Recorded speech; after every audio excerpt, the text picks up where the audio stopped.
لوگ نماز اس لیے شروع کرتے کہتے ہیں میں 5 نمازیں بھی پڑھتا ہوں، میں صدقات بھی کرتا ہوں، کام میرا پھر نہیں چلتا. تو میں کہتا ہوں تمہیں پتہ ہی نہیں، نمازی کے لیے تو آزمائش ہے. جتنا جتنا ایمان کامل اتنی آزمائش بھی زیادہ. اور یہ میں اپنے پاس سے نہیں کہہ رہا. حضرت ابو سعید خدری رضی اللہ تعالیٰ عنہ فرماتے ہیں میں نبی پاک علیہ الصلوۃ والسلام کی خدمت میں حاضر ہوا اور حضور کے دست مبارک کو چومنے کے لیے میں نے اپنے ہاتھ جب آگے کیے تو تپش تھی، تیز بخار تھا نبی پاک کو. تو حضرت ابو سعید خدری رضی اللہ تعالیٰ عنہ ارشاد فرماتے ہیں کہ میں نے، یہ سنن ابن ماجہ میں موجود ہے، فرماتے میں نے عرض کیا یا رسول اللہ صلی اللہ علیہ وسلم اتنا تیز بخار؟ حضور فرمانے لگے ہم پر جو آزمائشیں آتی ہیں نا انبیاء پر، وہ عام لوگوں سے دگنا آتی ہیں. یہ تو لاڈلے ہیں، یہ تو محبوب ہیں اللہ کے. فرمایا عام لوگوں سے دگنی آزمائش آتی ہے، لیکن فرمایا ہمارا رب بڑا کریم ہے، ہمیں اجر بھی ڈبل ہی عطا کرتا ہے، ہمیں اجر بھی ڈبل ہی عطا کرتا ہے. تو حضرت ابو سعید خدری کہتے ہیں موقع اچھا تھا، میں نے ایک سوال بھی کر دیا. میں نے کہا یا رسول اللہ صلی اللہ علیہ وسلم بتائیے نا بھلا دنیا میں زیادہ آزمائشیں کن کو آتی ہیں؟ تو حضور فرمانے لگے سب سے زیادہ آزمائشیں اللہ کے انبیاء کو آتی ہیں، نبیوں کو آتی ہیں. حضور اس کے بعد فرمایا اس کے بعد جو ان کے زیادہ قریب ہوتا ہے اسے آتی ہے. لوگ کیا سمجھیں گے امام حسن کی آزمائش کو؟ لوگ کیسے سمجھیں گے سیدنا امام حسین کی آزمائش کو؟ فرمایا جو ان کے زیادہ قریب ہوتا ہے اسے زیادہ آزمائش آتی ہے. تو حضور کے سب سے قریب تو امام حسن ہے نا، امام حسین ہے نا.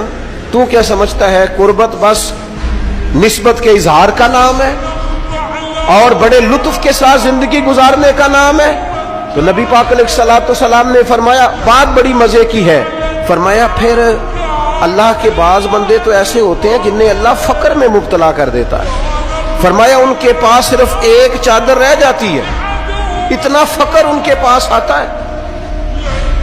لیکن جو حدیث کے آخری لفظ ہیں نا وہ وجد والے ہیں، وہ وجد والے ہیں، وہ سرور والے ہیں. ہمارا یہ مزاج ہوتا ہے کہ میٹھا میٹھا کھا جاؤ اور ذرا کڑوا آ جائے تو سویرے بھی رو شام بھی رو، حال ہی کوئی نہیں، غریبی بڑی، پریشانی بڑی، حضرت صاحب گھر سے بیماری جاتی نہیں. اور جناب کیا بتائیں، بعض لوگ تو ایسے ہیں جن کی بات سن کے لگتا ہے زندگی میں کبھی سوئے ہی نہیں، اتنے بڑے بڑے دکھ سناتے ہیں. او خدا کی رحمت کا بھی تو ذکر کرنا، خدا نے جو تیرے اوپر انعامات کیے ہیں ان کا بھی تو ذکر کرنا. ان کا تذکرہ ہی نہیں کر رہا میرا بھائی.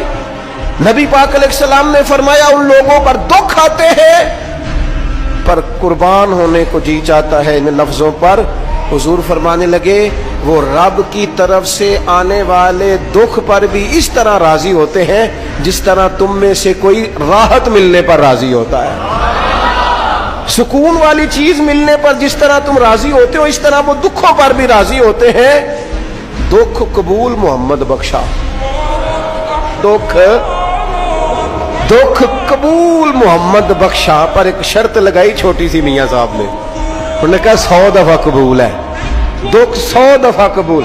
دکھ قبول محمد بخشا پر راضی رہن پیارے. یہ شرط یہ ہے کہ تو راضی رہ، تو راضی رہ. دکھ قبول محمد بخشا، راضی رہن پیارے. اور حضرت سلطان صاحب کہنے لگے ایسا کیتی ہے جان حوالے رب دے، ایسا عشق کمایا ہے اسی مرن تو پہلو ہی مر گیا، باہو تا مطلب نو پایا ہے.